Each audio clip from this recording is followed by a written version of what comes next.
Madhavan garu manto pattu unnaru. Ayana latest film GDN is releasing on 7th of this month. Hello sir. Hello, how are you? Hello, nice meeting you. Nice to meet you too. Yeah, and big congratulations for the way you portrayed Dhurandhar character. I didn't recognize it when I watched. Thank you. For the first time. I think that's going to be a problem over the years. I hope they recognize that I did the film. Yeah, right. Yeah. So GDN is a character. It's a fascinating. He has got fascinating. He has done so much to the country, and he's a fascinating person.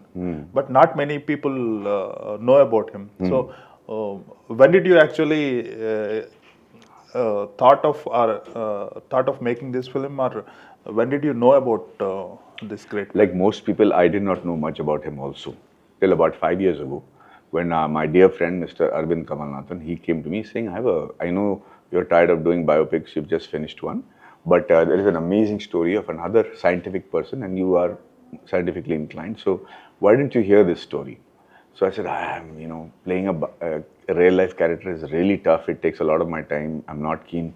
But he said, no, you should hear it. You should hear it. What is the harm of hearing it? So we heard it. And when I met the director, who had done so much research about Mr. J.D. Naidu, one of the things I see is how much research and how much, I can question him and how much he has quick answers, right? He was completely, thoroughly informed about J.D. Naidu. So that impressed me first. Then I started concentrating on who J.D. Naidu really was. And when I heard the story, it felt like a crime not to know about this guy. So there are many quiet heroes and silent heroes who have done so much for the sake of not just the country. When I say the country, it means not fighting the freedom struggle from the front. Contributing to the society around you, Everything that J.D. Naidu has done is for the people around him and eventually show a way to the entire nation. And he was such an amazing entrepreneur, so people only know him for his scientific inventions, little bit, which is only about 4 or 5% of our film, not even 5 to 10% of our film. But the amount of other changes he brought to society, social changes, women's education, educational changes in the system, what he thought, how he brought around the polytechnic as a concept. The first one, yeah. The first one, and we are all, what polytechnic is, we've studied in that, we don't know who started it. Yeah. So him at that time realizing that 4 years of an engineering degree and multidiscipline engineering degree, by the time you finish, he said then that the technology has changed, which is happening now. Right. That his vision was extraordinary, and because he was doing so well for his nation and for his people, the British targeted him. They wanted to soil his reputation, so that people like this don't come out from India. How can you have scientists and inventors coming from India, right? That was not allowed. And they tried their best to keep him down. He never bowed to them. I mean, there are people who have fought physical freedom struggles. This guy fought it mentally. He fought it with shrewdness, with smartness, and he outsmarted them every place, outsmarted them in every way possible. And just when we got freedom, we realized that this guy is going to soar, and that's when our own people came to bring him down. So if it had been some other country in the world, people who have been abroad, they will realize that even if there is a small rock or a small house that belongs to some a historical person, right, they will make a whole big... it's a tourist spot, and you go there and say, what is it? There are, in India, every corner there is something like this, but we don't know how to exploit it, right? They do the same thing about their people also. They hero worship them. Here we have this guy, and the whole story is about how we are fighting for a chapter of Mr. J.D. Naidu to be included in the Tamil syllabus. Right. I thought that was such a small fight to have. This is why India should not know. So, to sum it all up, he did then, about 100 years ago or 80 years ago, what people are doing now, like Uber, or what Mr. Bill Gates has done now, which I can't reveal, it's part of the story. He's done it there. Sometimes you start wondering whether Mr. Bill Gates saw him and did what he did. Yeah. So those kind of things, I thought was a fabulous story to tell. It was, and he was one of those guys who will never raise his voice. He is an angry man. He would never bow down, but everything would be done quietly and simply. His movements will tell you how angry he is, not his demeanor, which is what I thought was very good. Right. I did some research about him before watching the trailer.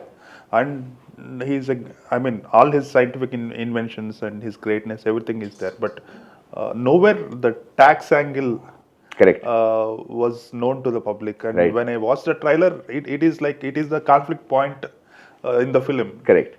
So that is a amazing way of bringing the new side of the great person to the public. That is exactly the weapon that the Britishers used. They want to completely make him a pauper because they couldn't find any other way to get him. They tried to make him a traitor. They tried to make him tax him, and how he's outsmarted them is what the story is all about. Right. If you, I mean, in the last few years, Nambiar character, Nambi effect. Nambi Narayan. Yeah. Nambi Narayan character and Duranda character and this character, these are like total, I mean, these are like actors' delights. Yeah. What is the time period? I mean, the timeline in the film. How many years does the story spans? 70 years. 70 years. So we can see a character in all age. Thing, that one being the younger one of them. Yeah. So what is the kind of precautions you have taken in terms of changing the looks? So technology has advanced a lot. When Kamal sir did Avvai Shanmughi and when the other people used to do prosthetic makeup, it was brutal. It was almost inhuman what they had to go through every day to look into that characters. Nowadays with AI and with the VFX as well as CGI at our disposal, it becomes very easy to decide how the look should be, right? But I had an extraordinary team from Kerala who did the makeup. When you get the look right, especially Preeti Sheel in Dhurandhar, for instance, or right. In this one, and there is another film you'll see very soon, which has also got an amazing amount of prosthetics. The precision with which you are capable of doing it and the freedom that technology and the look gives an actor today is extraordinary. So I have no reason not to get it right in the first place.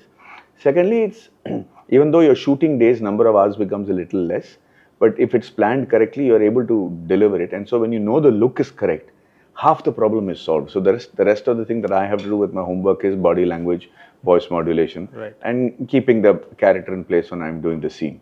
Yeah. So the precaution I took is once the look is ready, it just take 3-4 hours. Once that look is ready, then I'm not worried about it because I have an expert team who takes care of how I'm looking. So I don't have to keep worrying about how I'm looking. So I disassociate from that and try to become the character and then that character and what he's doing in that scene. Now sometimes as an actor, you have to understand that this scene, you're taking it from one point to an emotional point at the end of that scene to another place. Sometimes the film will get long or short or some shots might be edited or a scene might be edited. You have to make allowances for all that and keep the emotional growth continuous so that it looks like a normal film and not doesn't look like a jump. So keep calculating all those things. So what pitch to deliver this line and in case the next scene is not there, how will it look if the other scene is good? So all those calculations that you have to keep doing during the shoot is something that I would engage in without having to worry about the looks because the experts were taking care of it. Right. I love the way you adapt to the characters and especially I spoke about the body language. Yeah. Yesterday I saw the photograph of Mr. Ajit Doval. Ajit Doval, and I could see your body language in it because I watched the film so many times. So the back shot is also you perfected it. So did you have enough material of Mr. GDN to get that right body language? Mr. GDN was a very thin, frail man and quite bald at an early age. So we have taken liberties with the timelines of his look because as a film we can't go from baldness to young youth. So we have to use prosthetics for it, right? So we delayed that a little bit. So those are the liberties we have to take while doing the film. But I looked at all his pictures, at how everything from how he would smoke a cigarette to how he would talk. We have a few videos of him that we realize and the pace of his talking. The idea was not to mimic, sir. There is a difference between mimicking a character and being the character.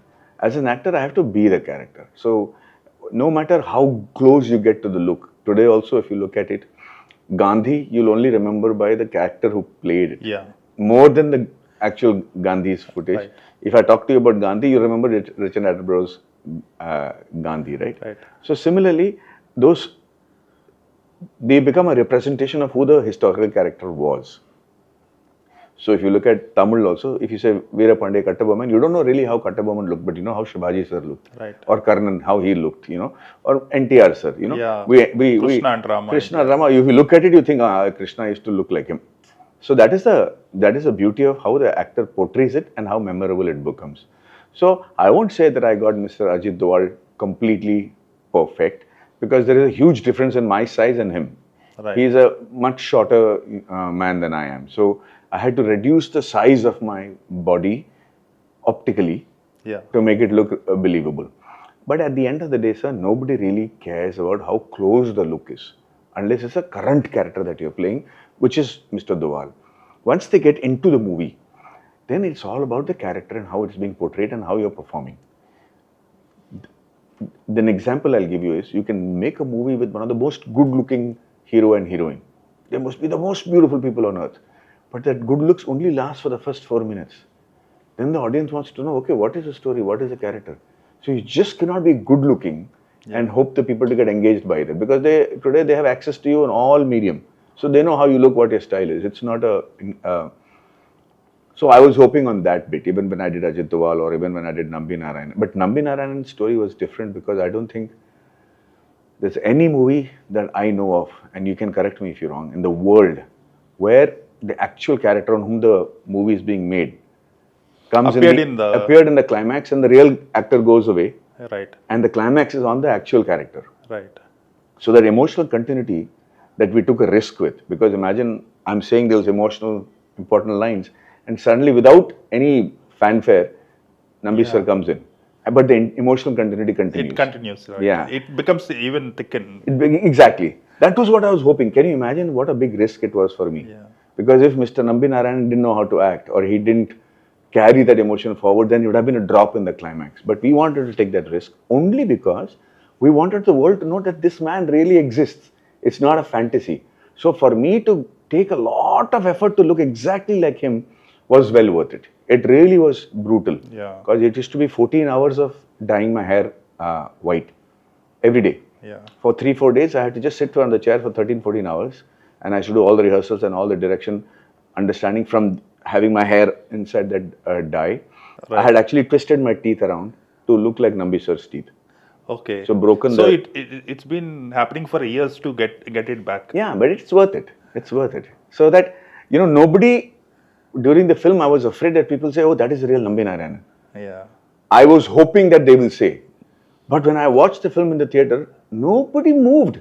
The transition is so smooth. It's so smooth that they didn't care. They said, they talked about it later, but there wasn't that is real. That never happened, which was, I think, content's greatness. Yeah. That's so, with GD Naidu, we've taken liberties. We have taken timeline changes and shifts. But I can't play him to the T physically, because I'm an endomorphic frame. He is a very thin, right. It's very difficult to look exactly like him, but I don't think that really matters. Yeah, people are emotionally involved. Correct. Already. Right. So you directed Nambi Effect, and this is directed by another director. So once you have directed a film, do you get into the technical side of things when you're acting? There must be some conflict. It's a very good question. Whatever discussion we have to do about the story and the screenplay, I try to do it before. I've always done that with all my stories. Technically, how to execute it is something that I might not know. I don't know how to instruct an editor what to do, or a VFX guy what to do, but I do know what I want. That's how I did Rocketry. Here, I respected the vision of the director, Krishna Kumar, because he knew exactly the story he wanted to tell. And in fact, he had made a full podcast of the story audio-visual-wise, with effects, dialogues, music, everything. And so you could literally visualize the film. So both of us were visualizing the same film. So sometimes as a director, you want to jump in and say, hey, change the angle. It's not the right, put it down on top. But I hold back those instincts, because I can't keep doing that in scenes that I'm not there also. Right. So if I'm not there, that guy is going to do what he's feeling free to do because he doesn't know what I want. So it's best to leave it to the director to decide all that. So you might have a suggestion while shooting, but you exercise a lot of control not to interfere while at the shoot. If I see something going dramatically wrong as a producer, because I'm a producer of this, Right. then I'll tell them, hey, you know what? No, this scene was not done correctly. Let's explore how to reshoot it because this is the problems I have after the director has shot it. And Krishna was an extraordinary friend and a director to have because he understood where this thing was coming from. If I had a suggestion, it was for the betterment of the film, and I'm paying extra money for it. It was not to override him or show off my creativity. So that way, it was very easy to communicate to Krishna, and he would see it and say, "Yes, sir, I understood. Let's do this." And that worked very well for us. But I don't try to be the director at all. Right. Yeah. So each and every person has got certain weaknesses. So did you explore any of the weaknesses of GDN in this film? Very good question, sir. Be it Dowal or be it Mr. Nambi Narayanan, the way to humanize them and make them believe that such a person does exist, Idealistic, yeah. is not to whitewash them, because then everybody thinks you're not Krishna or a god. You have to have negative traits and bad, which should be shown. So in Rocketry, I made it a point. It was not a very important chapter, but the fact that he hid from his son that his son is dead, Right. his friend, and it was brutal. And he, instead of apologizing, he says, "I'll do it again. So get the hell out of here.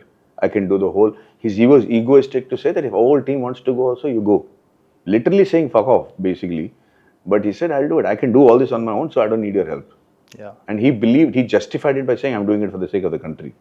Those are negative traits that make you believe that he could have been an idiot like that or an eccentric like that. But eventually, when you look at what he's done, The bigger picture. the bigger picture, it is easy to believe that such a human would have done that. I didn't get that chance to explore that in Dhurandhar, because it's a part of a character. Yeah. It was not about him. Right.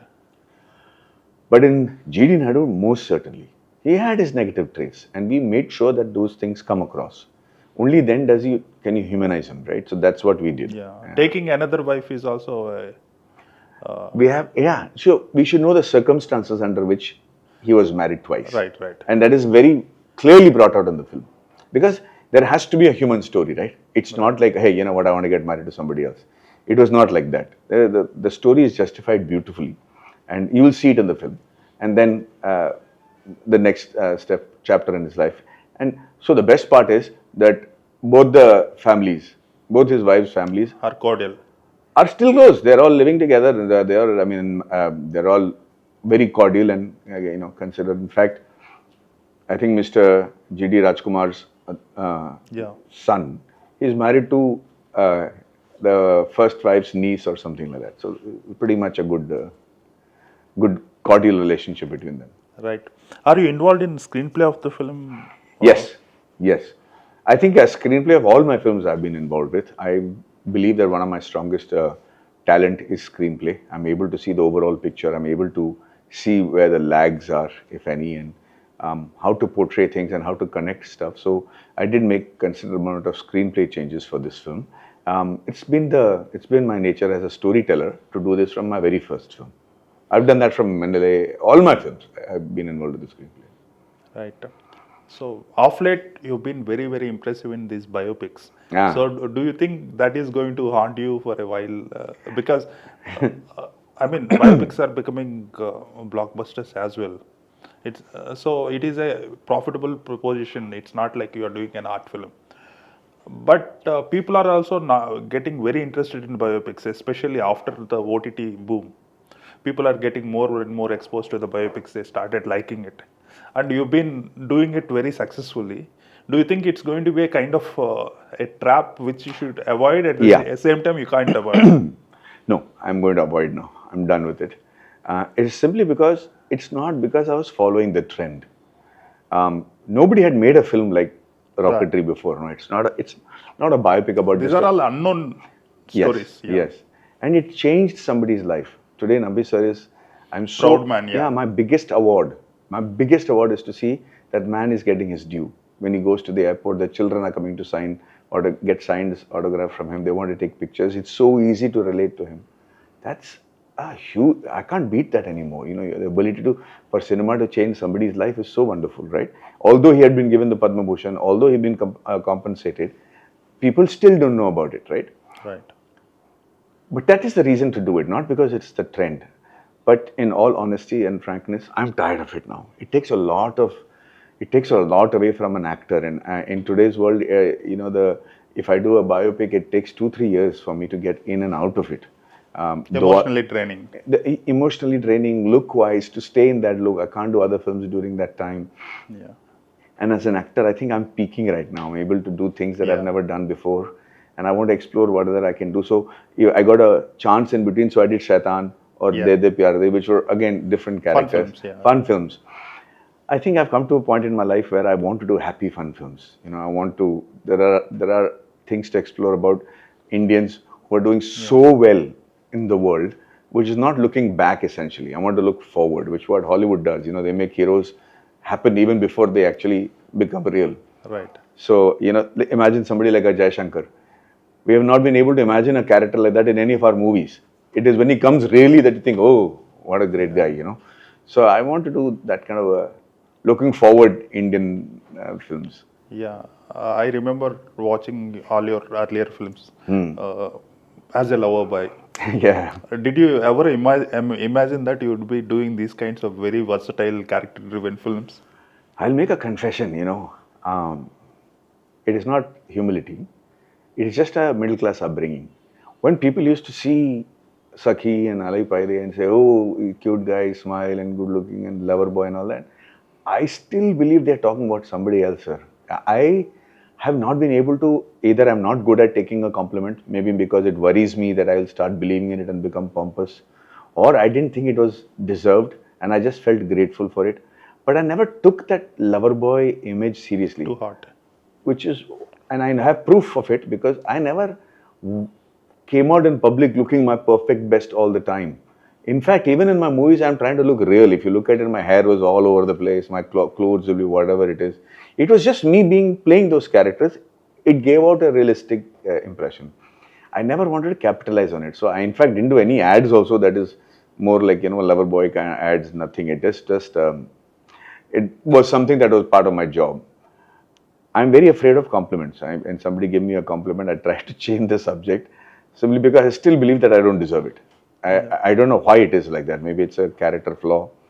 My wife keeps telling me, when somebody is giving you a compliment, accept it gracefully. What is your problem? So for that one moment, I will try but most of the time, I shun it. So because in my mind, I was never a lover boy or a guy who believes that he can, have all the women fawning over him. These characters became easy for me to do.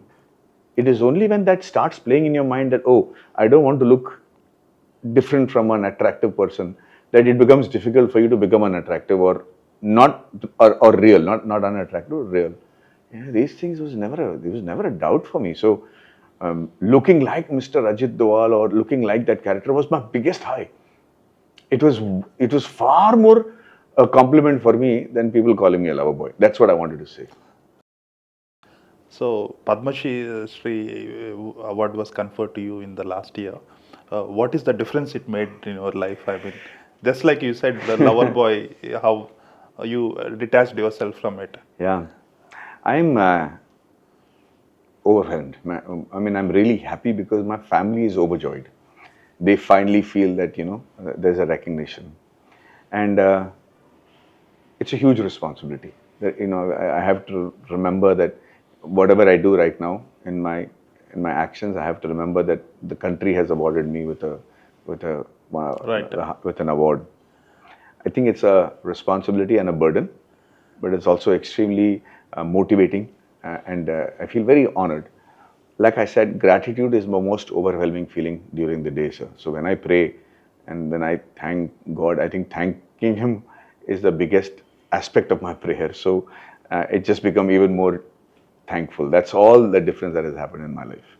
What are the other films you're doing, forthcoming films? I've done 4 other films. In fact, there's a web series called Legacy that has come, which is very different from whatever I've done right now on Netflix.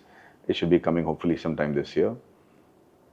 There's a film called Circle that I've done with Kangana. That's After long gap. after a long time.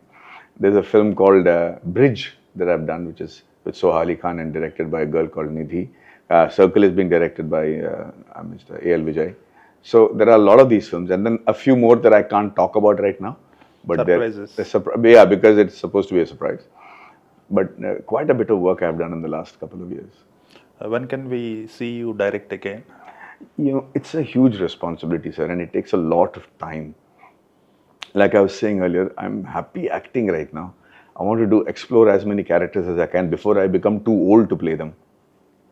At 56, I find it very difficult to play somebody who's 44 because today's audiences are very astute and very sharp. So I can't do romantic roles anymore. I can't have heroine dancing and I'm done because I'm terrible at dancing. So I have to find roles that I can quickly do before I become a little too old to play them. Yeah. So right now I just want to explore acting. Later on, maybe if I find something that really motivates me and no producer to back up, then I will produce and direct. Yeah. GD Naidu is supposed to be a person of Telugu origin. He was born and brought up in Coimbatore. Yeah. But yeah, that time it was. Yeah. So you think that relatability will be a little more in Telugu version for Telugu people? I'm hoping that the film works, sir. The relatability factors or the superstardom or it being a current issue or it being a political issue, all that the audience doesn't care when they go to the theatre. They don't even care, in all frankness, that it's a biopic, true story. It's just a setup for the film to work.